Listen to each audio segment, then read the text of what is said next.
나눌 하나님의 말씀은 시편 150편 1절에서 6절의 말씀입니다.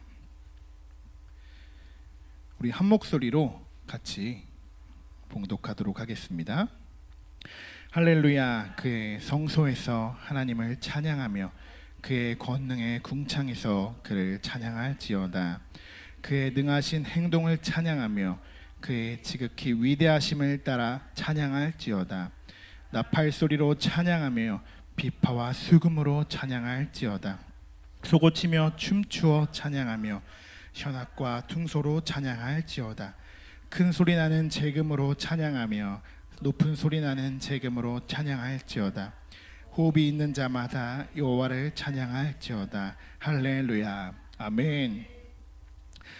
성도 여러분, 성경 66권 중 어떤 성경을 가장 사모하십니까?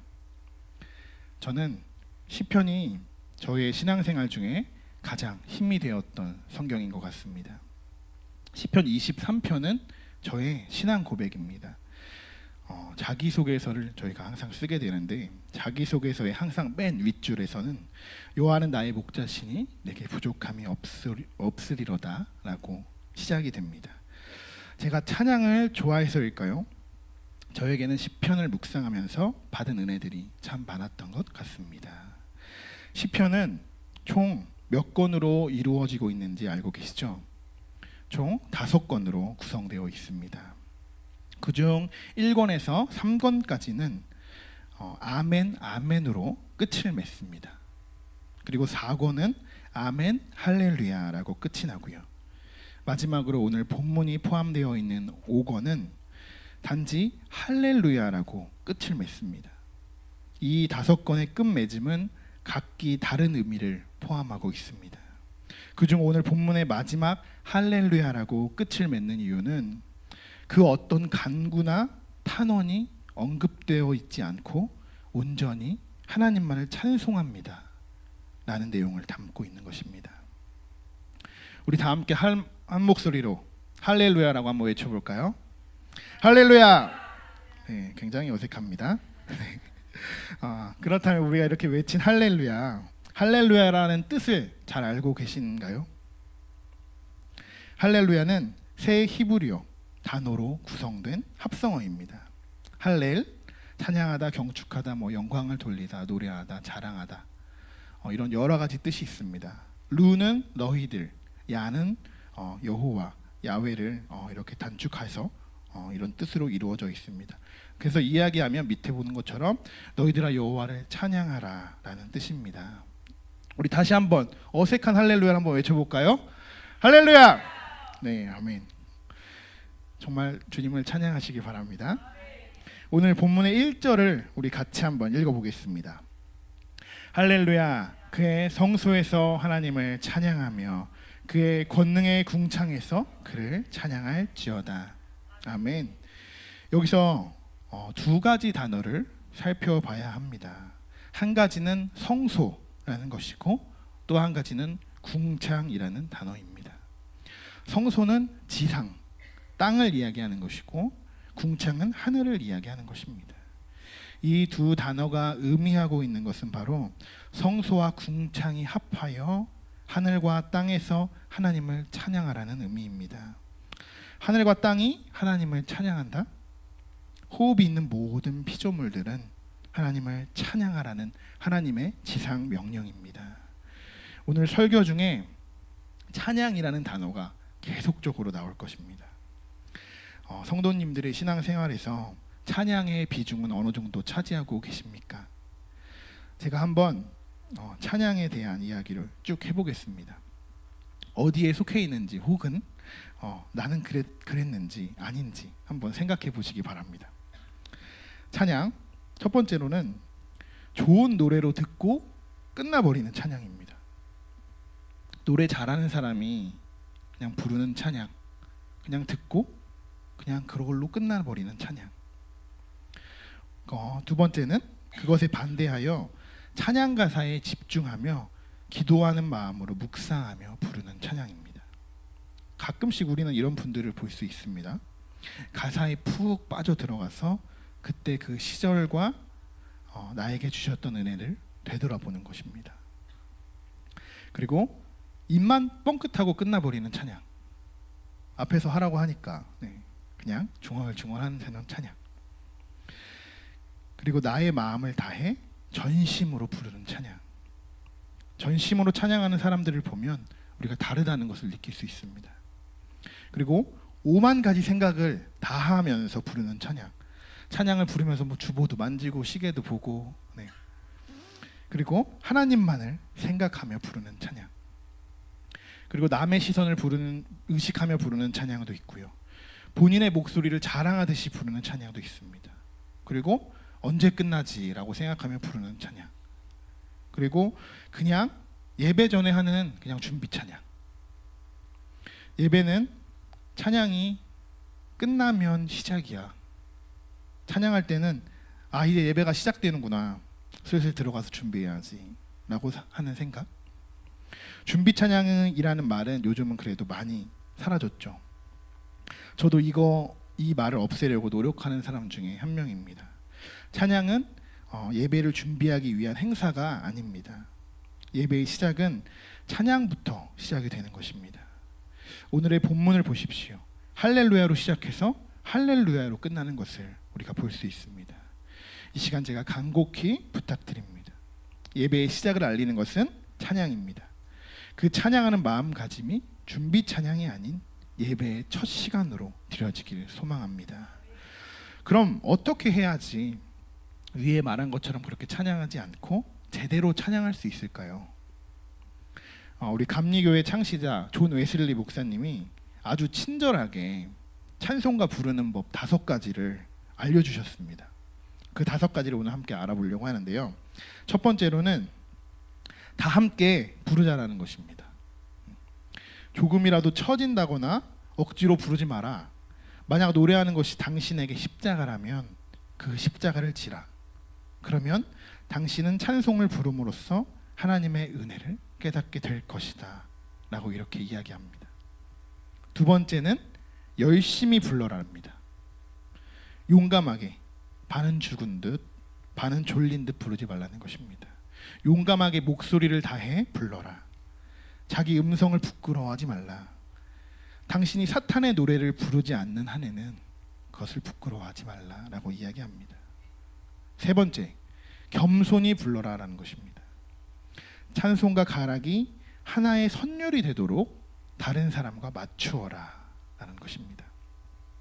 훌륭한 성가대 그리고 중창단의 기준은 하나의 목소리로 들리는 것을 가장 좋은 소리라고 합니다. 화음이 들어가도 한 목소리, 한 사람이 부르는 것 같은 소리로 들리는 성가대가 최고의 성가대입니다. 내 목소리가 크다고 혼자 튀면 안 됩니다. 그것은 내가 맡고 있는 신체 일부가 부끄럽다고 숨기는 꼴이 되는 것입니다. 웨슬리 목사님은 숨어버리는 그 모습도 교만이라고 이야기합니다. 네 번째는 느리지 않게 불러라는 것입니다. 찬송가를 너무 느리게 부르면 안 됩니다. 한 사람이 질질 끌면 다른 사람에게 전염되어 전체가 느려집니다. 찬송가는 찬송가 상단에는 느리게, 보통으로, 조금 빠르게 이렇게 여러 가지의 템포들이 쓰여져 있습니다. 빠르게 맞춰 부르는 것도 작곡가의 의도이기 때문에 정확한 템포로 부르는 것이 아주 중요합니다. 그리고 다섯 번째는 가장 중요합니다. 특히 영적으로 노래하라는 것. 가사 한마디에 우리의 심령을 담고 눈을 들어 하나님께 향하라고 이야기합니다. 가사의 뜻을 생각하며 부르고 마음이 음악에만 도취되지 않도록 끊임없이 하나님께 마음을 바치며 노래하는 것이 중요합니다. 그러면 이 위에 5가지 한번 다 함께 부르자. 열심히 불러라. 그리고 겸손히 불러라.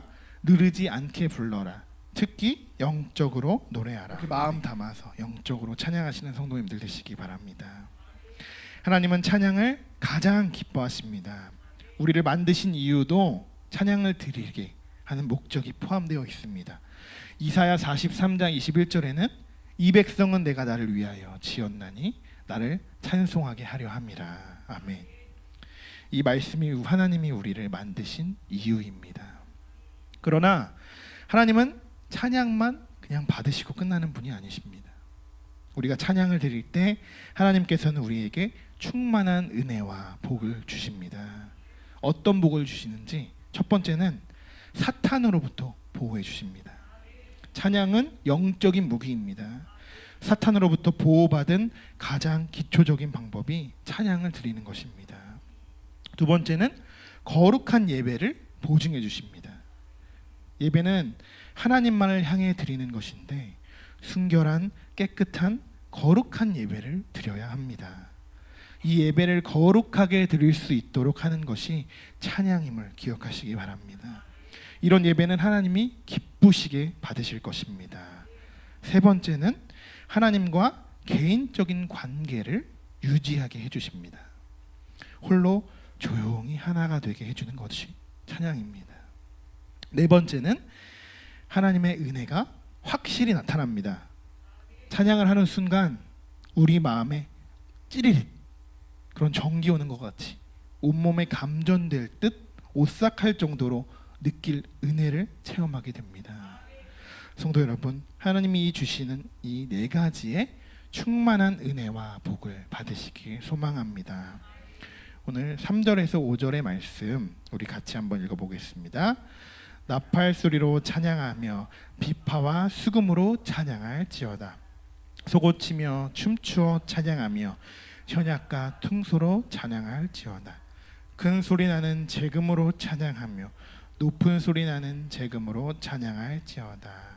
아멘. 3절에서 5절까지 무려 7가지의 악기로 찬양하라고 강조되어 있습니다. 저희 교회는 피아노, 드럼, 베이스 기타, 바이올린 이렇게 4가지로 우리가 악기로만 찬양을 해도 주일날 굉장히 큰 소리를 내서 찬양을 하는데 오늘 본문에 등장하는 이 찬양단은 완전 풀밴드 찬양단인 것입니다. 저는 저 9절의 말씀을 충분히 이해하고 또한 동의합니다. 음악적인 부분이 굉장히 많은 영향을 주기 때문입니다. 음악에는 놀라운 비밀이 숨어져 있습니다. 음악의 내면에는 감정과 감성이 숨어 있습니다. 저도 감성이 많은 편이어서 예전에 우리 골방에 들어가서 드럼 연습을 할 때는 그냥 무반주에 눈물을 흘리면서 연주를 할 때도 있었습니다. 사람들은 모두 각기 다른 감정과 감성들을 갖고 있습니다. 그리고 안타깝게도 시대가 지날수록 사람들은 감성적인 예배보다는 이성적인 예배를 드리고 있습니다. 하나님을 책이나 이론으로 알아가려고 하고 근거를 제시하고 정당한 대가를 원하기도 합니다. 하지만 예전으로 거슬러 올라가 보면 순수하게 하나님을 찬양하고 예배했던 기억들이 더 많이 있습니다. 교회와 예배는 찬양이 살아 있어야 합니다. 그리고 찬양을 잘해야 합니다. 연주도 잘해야 합니다. 어떻게 잘해야 할까요? 여기서 잘하는 것은 실력을 말하는 것이 아닙니다. 찬양하는 자의 마음을 이야기하는 것입니다. 3월의 설교를 통해서 말씀드렸듯이 저는 신학을 공부하기 전에 먼저 음악을 했던 사람입니다. 저는 찬양 집회를 한 500번 정도 이상 한 것 같습니다. 그렇게 많은 집회를 하다 보면 정말 이게 찬양 집회야? 라고 생각되는 집회도 있고 말로 할 수 없이 큰 은혜가 임하는 집회도 있습니다. 저는 이 2가지를 다 경험했습니다. 그 경험으로 저에게는 눈으로는 보이지 않는 하나님이 주신 분별력이 하나 있습니다. 이것을 다른 사람들에게 이야기하면 교만하다고 이야기할 수도 있어서 사실 잘 이야기하지 않습니다. 어떤 분별력이냐? 저뿐만 아니라 여기 성도님들 많이 가지고 계실 수도 있어요. 지금 연주하고 있는 연주가 정말 하나님을 향한 연주인지, 지금 부르는 노래가 정말 하나님을 향한 노래인지, 지금 드려지는 이 집회가 하나님의 영광을 위해서인지 나의 만족을 위해서인지, 하나님은 저에게 이런 것들을 분별할 수 있는 분별력을 허락해 주셨습니다. 저는 그것을 아주 조심스럽게 스스로 연단하면서 저의 앞으로의 목회와 관련하여 어떻게 하면 그 찬양과 목회가 적용할 수 있을까에 대해서 늘 하나님께 묻고 있습니다. 이런 것 때문일까요? 같이 음악을 했던 후배들과 레슨생들은 사실 저를 굉장히 무서운 사람이라고 알고 있습니다. 저에게 드럼을 직업으로 하려는 친구들이 가끔씩 레슨을 받으러 오면 저는 이런 이야기를 합니다. 드럼을 배워서 뭐 할 거야? 라고 이야기합니다. 그럼 뭐라고 대답할까요? 최고가 되기 위해서 할 거예요 라고 대부분 대답을 합니다. 그럼 제가 이렇게 이야기합니다. 최고가 되면 그게 뭔데? 만약 이 세상에서 드럼을 제일 잘 치는 최고가 됐어. 근데 그게 뭔데? 나는 너가 최고가 아니어도 된다고 생각해. 그냥 하나님을 위해 드럼을 연주하는 사람이 되길 원해.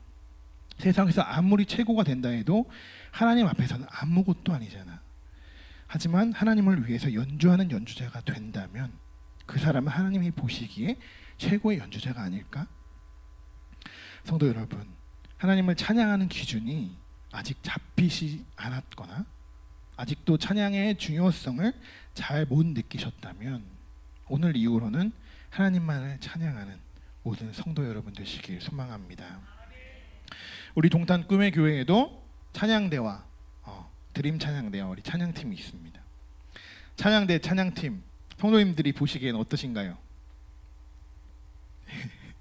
개척한 지 얼마 되지 않았는데 많은 성도님들이 헌신과 참여로 점점 은혜로운 찬양을 저희에게 선물해주고 있습니다. 성도님들도 찬양의 은혜를 많이 받고 계신가요? 성도님들이 정말 많이 기도해 주셔야 합니다.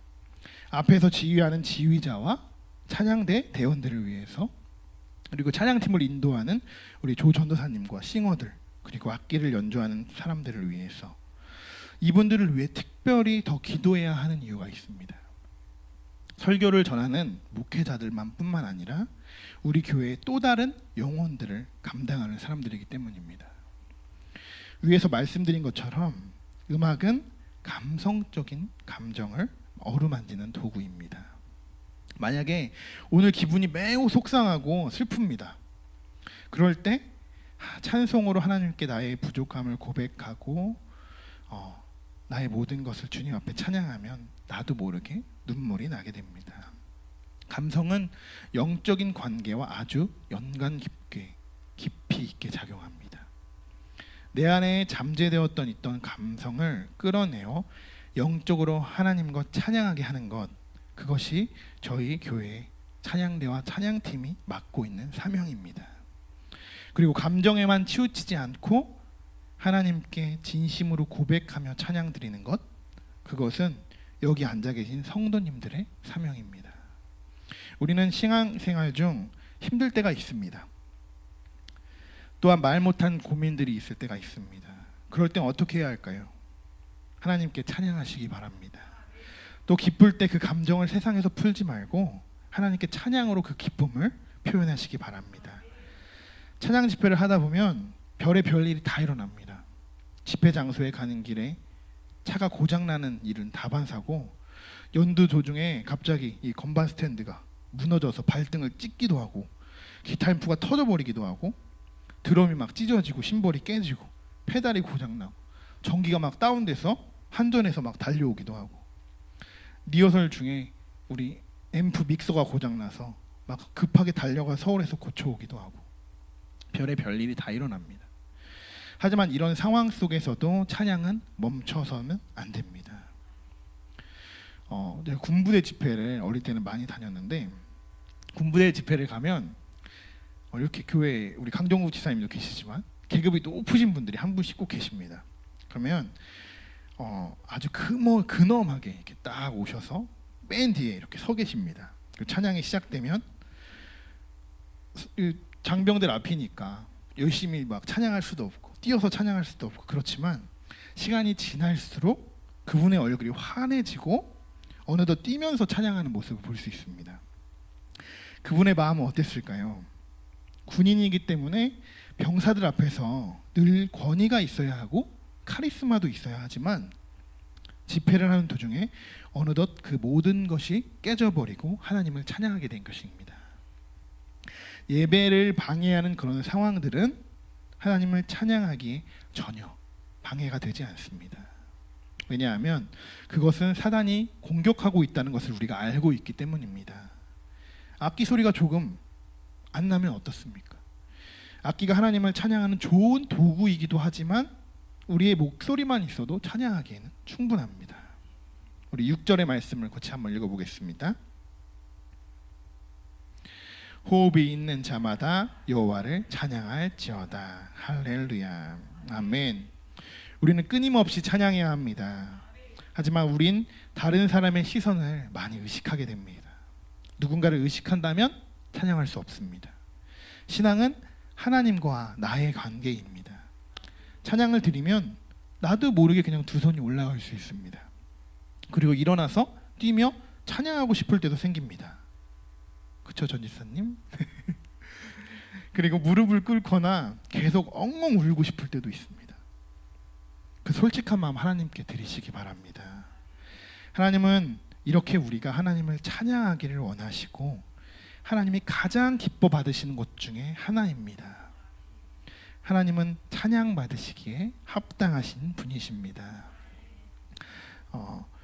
오늘 이렇게 찬양에 대해서 쭉 제가 말씀을 전하고 또한 알아보고 우리가 앞으로 더욱더 영적인 찬양을 하기 위해서 이렇게 말씀을 전했는데 같이 한번 나눔의 시간을 한번 가져보려고 합니다.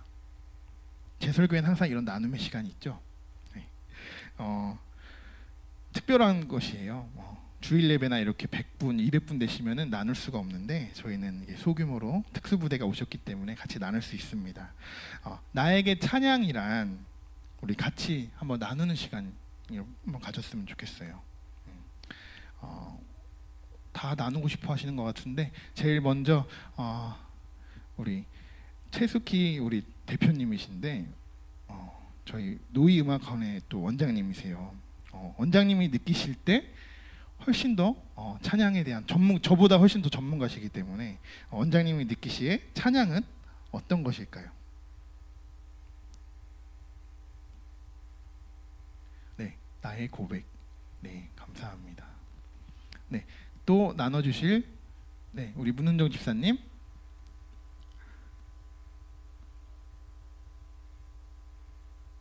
네.